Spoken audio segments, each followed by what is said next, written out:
ঢাকা বিশ্ববিদ্যালয়ের সাধারণ শিক্ষার্থীদের উদ্দেশ্যে বলে যেতে চাই, আপনারা নিশ্চিন্ত মনে এই ঢাকা বিশ্ববিদ্যালয়ের প্রতিটা হলে অবস্থান করবেন।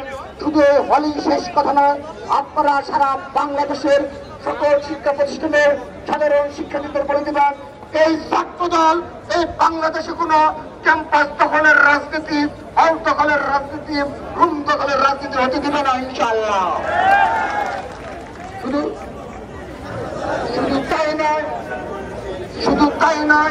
শুধু তাই নয়, আমি সাধারণ শিক্ষার্থী এবং আপামর শিক্ষার্থী তথা আপামর জনসাধারণ উদ্দেশ্যে আমরা ছাত্রদলের পক্ষ থেকে বলতে চাই, এই ছাত্রদল 15.5 বছর গণতন্ত্র পুনরুদ্ধার জন্য লড়াই করেছে, সংগ্রাম করেছে। এখানে সকলেই আমাদের পরিচিত ছাত্র নেতৃত্ব। সে কারণে আপনাদের আশ্বস্ত করতে চাই, আমাদের এই 15.5 বছরের আন্দোলন সংগ্রামের এই অভিজ্ঞতা দিয়ে